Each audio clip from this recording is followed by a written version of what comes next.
¿Qué onda, mi gente? ¿Cómo están? Pónganse cómodos, sírvanse un café, un tequila, lo que quieran, porque la historia que les voy a contar hoy es de esas que te inflan el pecho de orgullo, de esas que te hacen gritar ¡Viva México, cabrones!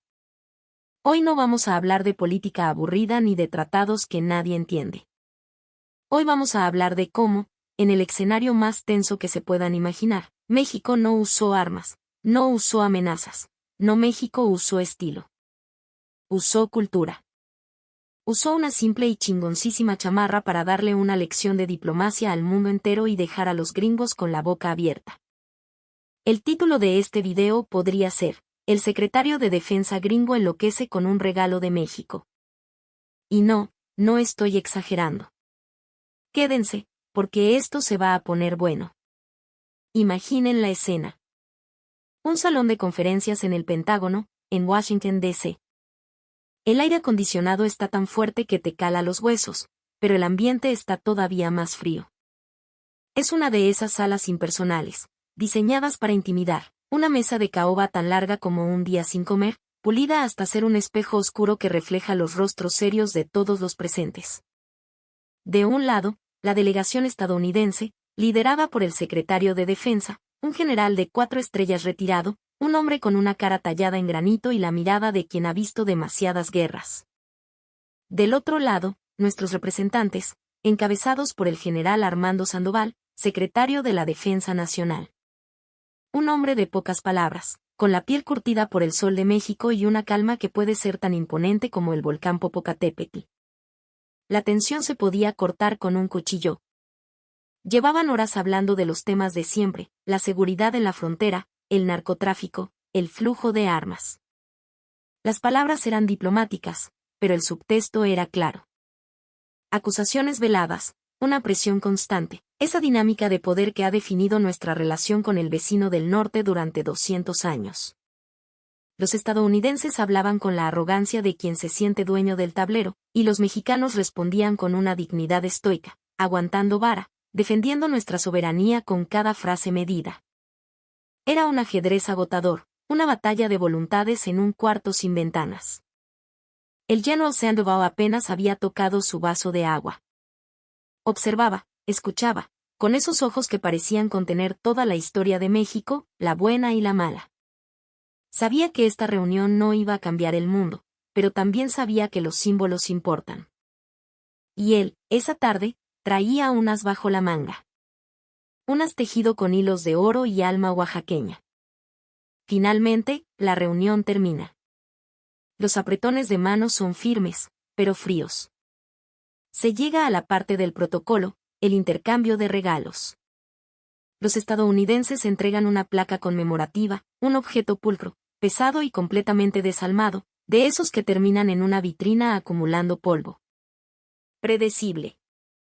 Aburrido. Entonces, le toca al General Sandoval. Un asistente militar mexicano, con un respeto casi ceremonial, se acerca y coloca sobre la mesa una caja grande, envuelta en papel amate con un listón tricolor. El silencio vuelve a la sala. Los gringos se miran entre ellos, probablemente esperando un calendario con fotos de Cancún o una botella de tequila caro. El General Sandoval se pone de pie, con esa parsimonia que lo caracteriza. Secretario, dice, su voz resonando en el silencio. En México, creemos que la verdadera fortaleza no reside en los muros que construimos, sino en los puentes que tendemos. Y esos puentes se construyen con confianza y respeto mutuo. Hemos traído para usted un pequeño reflejo de quiénes somos. Con un gesto, invita al secretario estadounidense a abrir el regalo. El hombre, con una curiosidad apenas disimulada, deshace el lazo y levanta la tapa. Y entonces, el mundo se detuvo por un segundo. Dentro de la caja, sobre un lecho de seda negra, descansaba una chamarra. Pero no cualquier chamarra.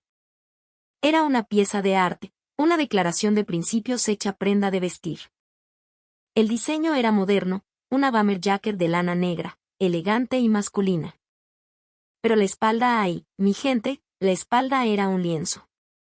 Bordada a mano con una precisión y un detalle que quitaban el aliento, se erguía una majestuosa águila real, el símbolo sagrado de nuestra fundación, de nuestra identidad. Sus alas enormes estaban desplegadas en un gesto protector, sus garras aferradas a un nopal floreciente, vibrante de vida. No había serpiente. El mensaje era sutil pero poderoso. Esta águila no estaba en guerra, estaba protegiendo su hogar, su raíz, su flor. El nopal, esa planta humilde y espinosa que nos define, símbolo de nuestra capacidad de florecer en la adversidad, de encontrar vida en el desierto. Era la obra maestra de artesanas de los valles centrales de Oaxaca, un conocimiento pasado de generación en generación, ahora plasmado en un ícono de la moda urbana.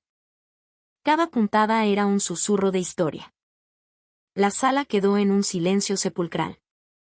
Los asesores del Pentágono no sabían cómo reaccionar. ¿Una chamarra? ¿En una reunión de defensa? Parecía una broma, una ruptura inaudita del protocolo. Pero el secretario de Defensa gringo no veía un chiste. Veía el arte. Se inclinó, sacó la chamarra de la caja como si fuera una reliquia, y sus dedos, acostumbrados a mapas de estrategia y gatillos, recorrieron la textura del bordado.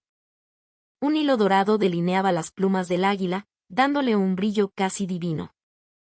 Y en el pecho, un detalle final, su nombre, Mark, bordado elegantemente con el mismo hilo dorado. Una sonrisa lenta, genuina, empezó a transformar su rostro de piedra. Levantó la vista hacia el general Sandoval, y en sus ojos ya no había la frialdad de un negociador, sino la admiración de un ser humano. «¡Wow!», murmuró, su voz grave llena de un asombro casi infantil. «This is magnificent». Se quedó mirándola, dándole vueltas, descubriendo nuevos detalles en el plumaje, en las espinas del nopal.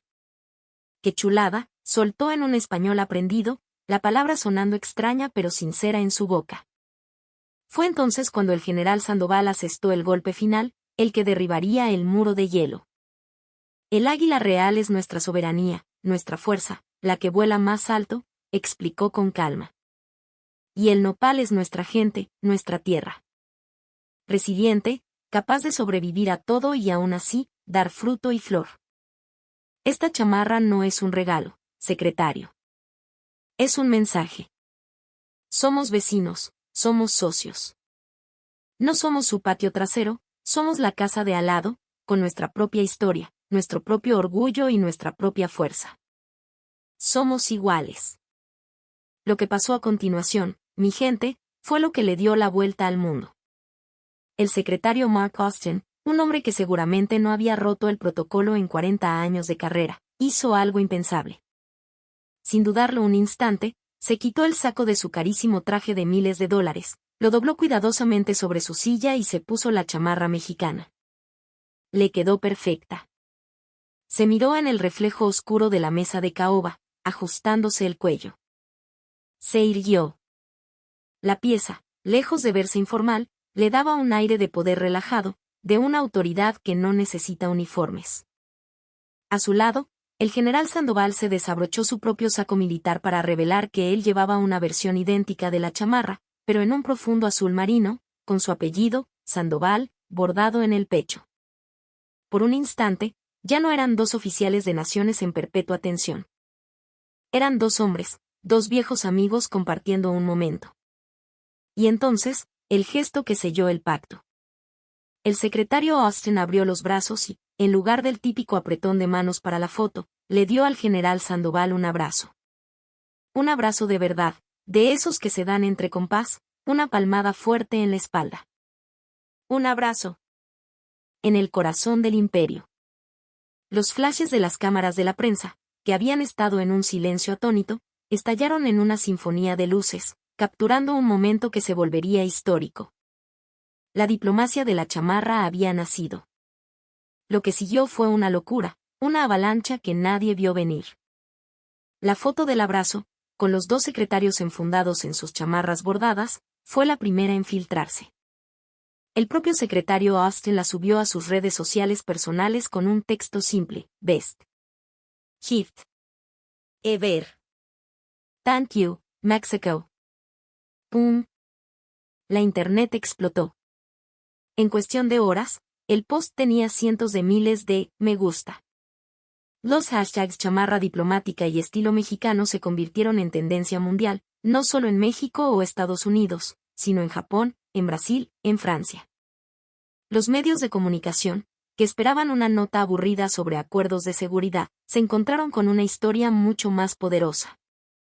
The New York Times publicó un artículo en primera plana titulado, En una cumbre tensa, la diplomacia de la chamarra de México derrite el hielo. La CNN le dedicó un segmento especial de 10 minutos. El presentador, con una sonrisa de incredulidad, dijo, nunca he visto a un político con tanto estilo. En una reunión para hablar de armas y muros, México eligió hablar de arte y amistad. Quizás el mundo debería tomar nota. La BBC de Londres lo llamó un símbolo de amistad que trasciende las formalidades, y en París, el diario Le Monde no lo puso en la sección de política, sino en la de moda, describiendo al general Sandoval como un apóstol de la cultura. Y mientras los analistas políticos se rascaban la cabeza, tratando de entender el impacto geoestratégico de una prenda de vestir, la gente común lo entendió al instante. En las calles de la Ciudad de México, de Los Ángeles, de Chicago, la conversación era una sola, la chamarra. Los jóvenes mexicoamericanos en Estados Unidos la vieron como un estandarte. ¡A huevo! Así se hace, se leía en Twitter. Dejamos de pedir perdón y empezamos a presumir lo que somos. Era un grito de orgullo, un momento de reivindicación cultural. Pero el fenómeno no se detuvo ahí. Cruzó fronteras. De repente, todo el mundo quería la chamarra de la amistad. Las plataformas de comercio electrónico se inundaron con búsquedas. Taiwan Souvenir Jacket se convirtió en Mexican Eagle Jacket. Las imitaciones piratas empezaron a aparecer en menos de 24 horas. Pero la gente quería la original. Querían la historia. Querían la magia.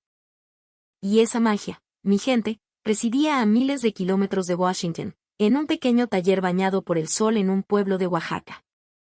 Allí, una mujer llamada Elena, la maestra artesana que lideró el equipo que bordó esas dos chamarras, vio la noticia en un pequeño televisor.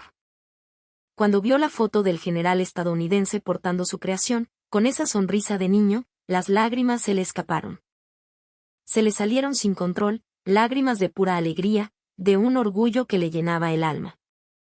A su alrededor, las otras bordadoras, sus hijas, sus sobrinas, sus comadres, se abrazaban y reían. Días después, un reportero la encontró y le preguntó qué sintió al crear esa pieza. Elena, con sus manos curtidas por décadas de trabajo con la aguja y el hilo, respondió con una humildad que conmovía. Cuando el general nos pidió que bordáramos la amistad entre México y Estados Unidos, mis manos temblaron. No de miedo, sino de responsabilidad. Cada puntada que dimos no era solo hilo, era una oración. Una oración por la paz, por el respeto. Bordamos la historia de nuestros ancestros en esa águila, la fuerza de nuestra tierra en ese nopal. Nunca imaginé que nuestro pequeño trabajo, el trabajo de las mujeres de mi pueblo, llegaría tan lejos. Ver esa foto sentí que nuestras abuelas, desde el cielo, estaban sonriendo. Sus palabras, reproducidas en medios de todo el mundo, añadieron una capa aún más profunda a la historia. Ya no se trataba solo de diplomacia o moda, se trataba de la dignidad del trabajo artesanal, de la sabiduría ancestral de los pueblos originarios de México, elevada al escenario más alto del poder mundial. El taller de Elena, antes un secreto bien guardado, se convirtió en un lugar de peregrinaje. Los pedidos llegaron de todas partes del mundo, de Nueva York, de Tokio, de Berlín. Tantos que no se daban abasto. Pero no importaba. El mensaje ya había sido entregado. México no solo había ganado la reunión, había conquistado corazones. La decisión de regalar una chamarra bordada en lugar de un traje o una medalla fue un acto de genialidad que redefinió las reglas del juego. Los trajes y las corbatas son armaduras, uniformes diseñados para crear distancia y proyectar una autoridad fría. Son el lenguaje del poder tradicional. Pero el llano Sandoval eligió otro idioma. Eligió el idioma de la calidez, de la cercanía, de la cultura. Al quitarse el saco, el secretario Austin no solo se puso una chamarra, se despojó de su armadura. Se mostró como una persona, no como un funcionario. Y en ese gesto, se abrió una puerta a una comunicación más honesta. Vogue Italia lo calificó como la estética de la diplomacia, elogiando la sensibilidad artística del mexicano para conectar lo tradicional con lo contemporáneo. Un famoso crítico de moda estadounidense sentenció en su columna: hemos presenciado el fin de la diplomacia del traje gris. Esta chamarra es el símbolo de una nueva era, una donde la cultura viste a la política. El debate se extendió por todo el mundo. En Corea del Sur, se volvió tema de conversación en foros online. Taiwán, México, lo volvió a hacer. Un país capaz de convertir hasta la diplomacia en una marca. Claro, no faltaron los cínicos. Algunos analistas conservadores en Estados Unidos lo llamaron un truco publicitario, una distracción de los problemas reales. Una chaqueta bonita no va a detener el flujo de fentanilo, escribió un columnista. Pero se equivocaban. Estaban tan ciegos por su visión tradicional del poder que no entendían lo que acababa de pasar. No, una chamarra no resuelve problemas complejos de la noche a la mañana. Pero el respeto sí. La empatía sí. La confianza sí. Y ese día, México, con un gesto de una elegancia sublime, sembró las semillas de las tres. Demostró que la fuerza de una nación no solo se mide en su PIB o en el número de sus soldados, sino en la riqueza de su cultura y en la inteligencia para usarla. Lo más increíble es que esta historia tiene raíces profundas. La idea de las souvenir jackets nació después de la Segunda Guerra Mundial, cuando los soldados estadounidenses en Asia mandaban a bordar chaquetas con motivos orientales para llevarse un recuerdo a casa. Dragones, tigres, mapas. Décadas después, México tomó ese concepto, lo hizo suyo, lo llenó con sus propios símbolos sagrados y se lo devolvió al mundo, no como un souvenir, sino como una ofrenda de paz. Como dijo un historiador en un documental que se hizo después, la historia cerró un círculo perfecto. Un objeto que nació de la guerra fue reinventado por México para convertirse en un instrumento de paz. Al final, mi gente, ¿qué nos deja esta historia? Nos deja una lección poderosísima. Nos deja un orgullo que se siente aquí, en el pecho. En un mundo obsesionado con la confrontación, con levantar muros y trazar líneas, México le recordó a todos que hay otra manera. Que la cultura no es un adorno, es un arma. El arma más pacífica y, a la vez, la más potente de todas. Que la calidez puede desarmar al más duro de los generales. Y que el estilo, la creatividad y el alma de nuestra gente son nuestro mayor superpoder. La próxima vez que vean un bordado oaxaqueño, una pieza de arte huichol o escuchen un son jarocho, recuerden esta historia. Recuerden que en cada hilo, en cada cuenta, en cada nota, vive la verdadera fuerza de México. Una fuerza que no necesita pedir permiso, una fuerza que, cuando se desata, puede cambiar el mundo. Porque así somos. Somos el águila y el nopal. Somos la fuerza y la resiliencia. Y, carajo, qué chingón se siente ser mexicano. Hasta aquí el video de hoy, mi gente.